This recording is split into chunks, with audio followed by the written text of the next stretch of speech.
Ja Morant in the news over the weekend. According to Shams Charania, the Grizzlies are entertaining offers for Morant, and their goal is to acquire youth and draft picks for Ja. And so the Memphis Grizzlies right now, Andrew, they're 10th in the Western Conference standings, but they're also tied for 10th in the lottery standings, 4.5 games removed from the 5th best lottery odds. And Sham says that they're considering multiple paths, building around the youth and Jaren Jackson Jr., or even continuing with Morant if there's no great offers out there. What do you think the Grizzlies' preferred path should be?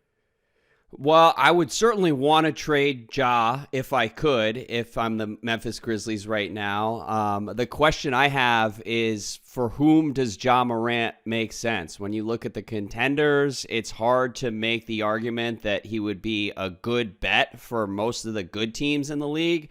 And if I'm rebuilding at this point, I don't know. I mean, what are you betting on if you're trading for Ja Morant in 2026 here? Are you betting on, essentially, like, you look at the way his game has fallen off, you're betting on the athleticism coming back and drives to the rim coming back, because you've outlined how that has declined over the last couple of years. It was pretty eye-opening, some of the stats you pulled on Ja. And then also, like, the health, you're betting on more health than he's had all decade if you're trading for Ja. And the maturity, like, literally nothing Ja has said for the last 3 years, said publicly, has signaled any emotional growth as far as his understanding of his responsibilities as a franchise player. And so, I don't know. I mean, like a week ago, if we were on here potting, I would have said, I don't know who Trae Young makes sense for when you look out at the other 29 teams in the league. All it takes is one team. Maybe one team will be willing to talk themselves into Ja Morant. But my question for the next couple of weeks is like, all right, so I get why Memphis would want to move on from Ja, but who is going to be willing to actually do that deal on the other side? What do you think? I think you're hitting on kind of the my overarching thought with him right now. So the question on my mind with Ja is, what is Ja Morant worth?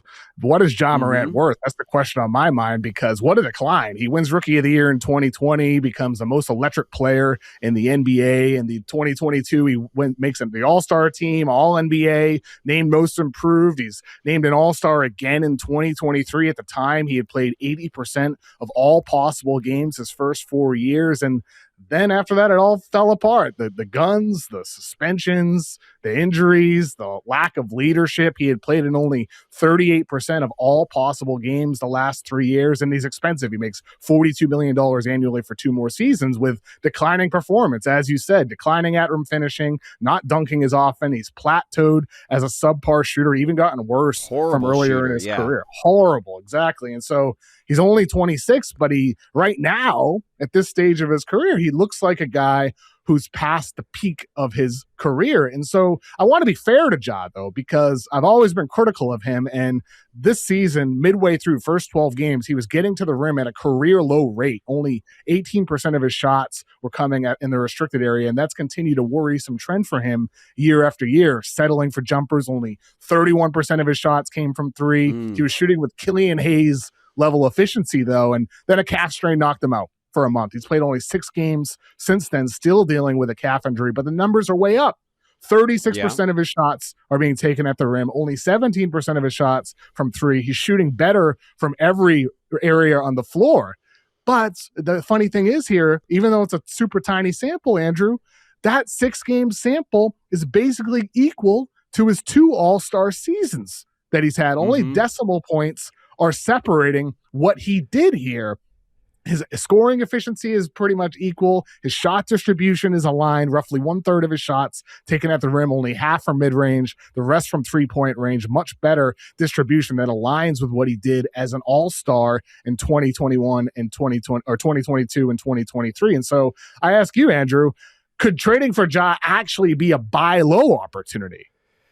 Well, I think that's what a lot of people, that's certainly what Memphis would be selling as they're trying to make the case that, Ja could help your team. And I add that to the list of things that a potential Ja Morant trade partner is betting on. You're betting on those last 6 games that he played. That's the real Ja Morant, and that's where this is going.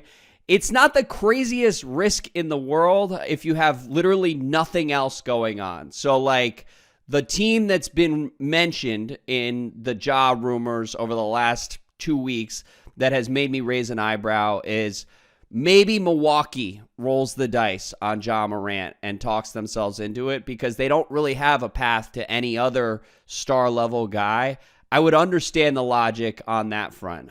But like Minnesota had been mentioned earlier in the year. I don't like that idea for Minnesota because their goal is to win a championship.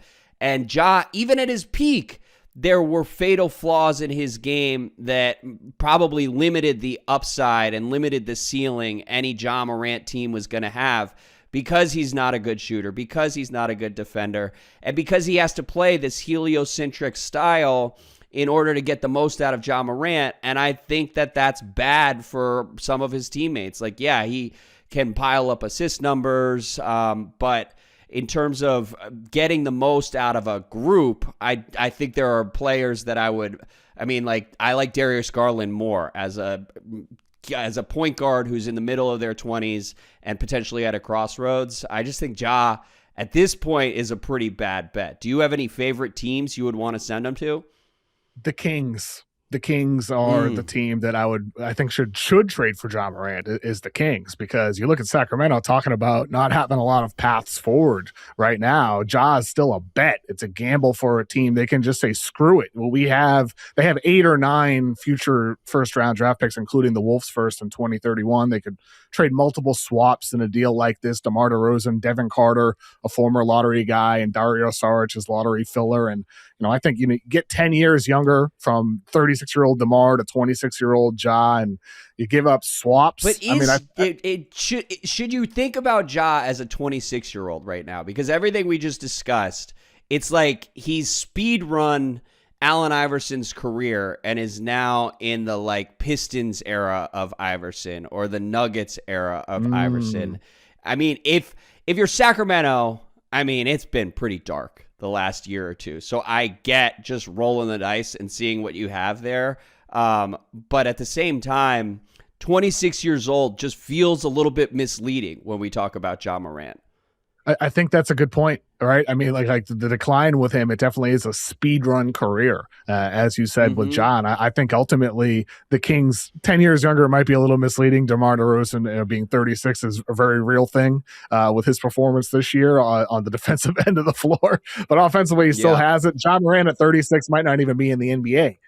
So I think for the Kings, that, I look at the Kings, I'm like, well, what else do they have going? I mean, obviously their own draft pick, you hope you nail that, but they do. I think it's a gamble that's worth at least thinking about, depending on the amount of draft capital they were to give up in this type of configuration. But if it's Devin Carter, plus old DeMar DeRozan in a swap or 2 swaps, that's not a lot for a guy who just 3-4 years ago was an all-star, a 2-time all-star, and felt like the most electric player in the league. I know it's like probably not going to pan out, but it's at least a gamble on an upside player.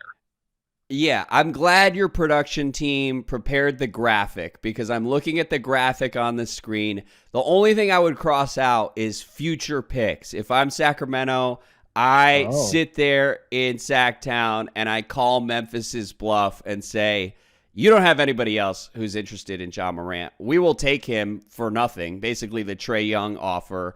We're getting off bad deals. We'll take Ja off your hands. Because I think, like, institutionally, Memphis needs to end this chapter and move on. I mean, I think I forget the specifics, but I believe Ja was cursing out the coach in the locker room like 2 months ago, and they had to suspend him, and he was taking all sorts of public shots at him. And like, it's just turned into a toxic situation. And the fact that all of this is now public, Shams reporting it last week, signals that there needs to be some sort of break here. So whoever's trading for Ja, I don't think it's such a great opportunity that you have to put picks on the table, and I'm skeptical that there are more than 1 or 2 teams out there that you're competing with. So I wouldn't put any assets on the table for Ja. Well, let's go through some of these other kind of like take a swing teams. DJ May in the Yeah. YouTube chat. If you're watching us live on YouTube, please give us a like,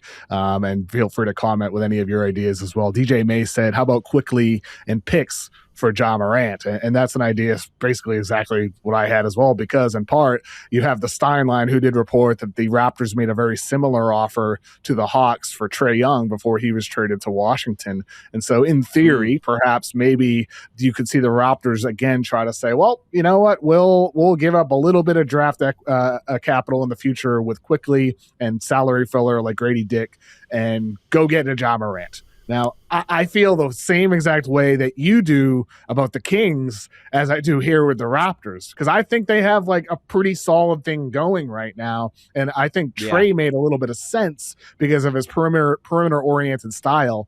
Ja, with his interior style, I don't think is a great mesh at all with Scotty Barnes and the existing pieces on the Toronto Raptors. I would not like this if I'm Toronto. I completely agree. I wouldn't do it if I'm Toronto and I am committed internally to Scotty Barnes for the next 4 or 5 years. I think Scotty is the non-shooter. Totally. Well, and he's been better, and he's expensive too. And so I would say playing. I don't like the fit with Barnes and Ja on the floor together because Scotty is better with the ball in his hands. And if you're taking the ball out of Scotty's hands and putting it in Ja's hands, I'm not sure how useful Scotty would be in that scenario. And I also think they become easier to guard. If the goal, trading for Ja Morant, is to make the second round of the playoffs or potentially the Eastern Conference Finals, I think you have to worry about how playoff defenses are matching up with that lineup. And it's basically too many non-shooters on the floor in that scenario. Now, if you were the Bucks, Andrew, where would you be when it comes to their decisions as the deadline approaches? Because they've been kind of linked to Ja. They could put an offer on the table. Kuzma, Portis. They could give up, if they wanted to, their 2026 swap this year. So, like, in theory, they could give the Grizzlies the rights to that and drop a handful of spots. They could trade their future 2031 first as well. Are you going in this direction if you're Milwaukee, just taking a swing on Ja? Well, it's hard for me to put myself in John Horst's shoes because if I were Horst, I would be reading the writing on the wall and concluding that, all right, like the Giannis era has sort of run its course at this point, and we've got at most 4 or 5 more months of this experiment, and I would not want to put a 2031 first on the table to roll the dice with Ja Morant and then potentially be left paying Ja Morant for the next couple of years after Giannis leaves this summer. Just seems kind of crazy to go that direction. However, they are putting their chips down over and over again trying to make this work. And so if that's the plan and that's the approach, I don't know how many other trades are available for Kyle Kuzma and Bobby Portis and the 2026 swap, which isn't great, and like the 2031 first. But the 2031 first is a valuable asset. That would be what would scare me away from doing this deal. But I think the Bucks at this point seem pot committed to trying to make it work with Giannis. So I could see them going this direction. I personally would not do it if I were the Bucks front office. What do you think? Yeah, I mean, I'm with you there. I mean, I'd rather not go for Ja Morant, but at the same time, considering where they are, and if they do want to do everything possible, more than they've already done, to try to make it work with Giannis, Ja undeniably does raise your ceiling. He probably also lowers your floor because, I mean, like you said, that 2031 first, I wouldn't want to give that up for Ja Morant. It's too valuable. It maybe throw on a top 10 protection, something like that. Yeah, I would give up the 2031 first if they're getting a wing to complete the lineup that they have with Giannis right now, because that's what's been sorely lacking for the last year and a half in Milwaukee. So if you can get a credible two-way wing, doesn't have to be an all-star level guy, but somebody who can actually give you a look you feel good about, then, all right, maybe I consider the 2031 first. For Ja, though, it's like almost certainly going to end badly for whoever trades for Ja Morant, which doesn't mean it's like the craziest idea in the world to gamble on him. but I would hold on to the 2031 first if Yeah. Ja is on the other end. My sense is Ja either wants the Miami Heat because it's Miami or the Minnesota Timberwolves to play with Ant, and I'm not totally certain if there's mutual interest in either of those spots with Miami. I mean, Heat culture, is that a fit for him? It's probably the worst city for him to go to for off court activities, and then Minnesota. It's an expensive salary for them to pursue, but I am intrigued by the idea of like a broader Ja Morant acquisition, because I think with a fake trade involving Memphis and Minnesota, Jock Landale, if you were able to get him back as part of a deal where you're giving up Nasri, Dante DiVincenzo, Mike Conley, Landale's a really good backup center who provides toughness, a change from Naz Reid with his style, interior style. If you can get Scottie Pippen, who hasn't played at all this season, as a good backup point guard for you, Vince Williams in a deal, Morant, Landale, Pippen, Williams, to me, that four for Nasri, DiVincenzo, Mike Conley, Johan Berenger, and just one future swap. This is where I'm intrigued for Minnesota, because it's not just Ja. You're getting some pretty solid rotation guys in Landale and Pippen, and even Williams isn't half bad as well. What do you think about this idea for the Timberwolves? You know, you've piqued my interest, KOC. The idea of Ja going to Minnesota is a little bit concerning to me. I consider myself a part-time Wolves fan, and in theory, I worry that they would have to give up too much of a pretty good rotation in order to make the salaries match. However, if you're giving away Nasri, DiVincenzo, Mike Conley, not the worst thing in the world. You're keeping Jaden McDaniels. You're keeping Julius Randle. You're keeping Gobert and like the backbone of the team that you already have, and then slotting Ja Morant in. I wouldn't do it if I were them, in large part because I don't trust Ja the higher you go through the Western Conference playoffs, and I think the fit with Ant can work through the regular season, but ultimately just not my favorite because Ja's a non-shooter that teams are going to be able to guard really, really aggressively in the playoffs. But I like the idea. First of all, I have enjoyed Vince Williams over the last couple of years, and I like the idea of putting him in a playoff rotation. Jock Landale, Scottie Pippen Jr. So you're giving them more pieces in addition to Ja Morant that they can use to go contend for the next couple of years. So it's the best construction of what I still consider a bad idea for the Minnesota Timberwolves. I think that's a good way to put it. The best construction for a bad idea. With that said, though, I again, like he does raise Minnesota's ceiling. He raises their ceiling and lowers the floor. And so for a team in the loaded West, I could see the appeal there. But I'd rather go in a different point guard direction if I'm the Wolves. But do you think Minnesota should be even trading for a point guard here? They beat the Spurs last night, 4 lead changes in the final 90 seconds in their comeback against San Antonio. Anthony Edwards is having an unbelievable season, taking another leap as a player. Is that really what Minnesota should be angling for here? An expensive point guard like a Ja, Darius Garland, or is there another direction you're going if you're the Wolves? First of all, very fun Spurs-Wolves game Sunday night. Anthony Edwards, we're going to talk about underrated players later in the episode here. I think Ant might be a tad underrated at this point in the season just because he's gotten so much better. And I love year after year, he gets a little bit better, like 15% better each season.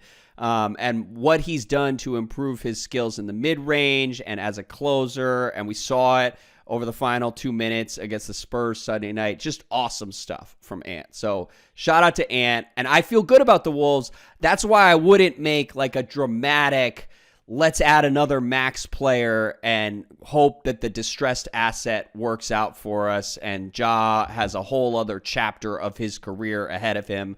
I wouldn't do anything that dramatic because Gobert has played so well over the last couple months. Julius Randle was also huge in the fourth quarter against the Spurs Sunday night. They do need another guard though. So like I would try to split the difference. I would make a deal but I would try to get like Io DeSunmu from the Bulls, or maybe someone like Colin Sexton from the Hornets. Another ball handler, some Mike Conley insurance, somebody to relieve pressure on Ant at least through the first couple quarters of the game so that he's not having to create everything on his own. That would be my ideal outcome. Again, speaking as a part-time Wolves fan here, because you've really felt the lack of ball handling the last couple playoff runs for them. And so I'd want another option in the backcourt, but I don't know, like the LaMelo idea, the Job idea. I probably wouldn't go that direction and rock the boat that much, given how high the baseline has been for Minnesota over the last month or so. What do you think? Why not even just Scottie Pippen Jr. from Memphis? That would be Forget fine. About Ja.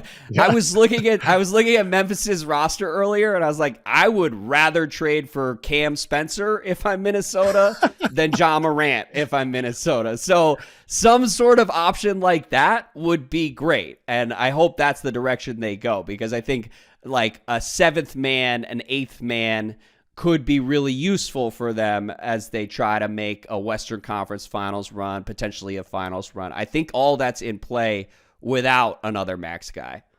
I'm with you there. I think they should go for the mid-salary guard. That's what they should be angling for here, not an expensive Ja Morant type. I think that would end up being a risk that I'd respect to raise their ceiling, but at the same time, I think it would be a risk that would not pay off. Yeah, I get it. But I don't think it would end up being the optimal path moving forward for them.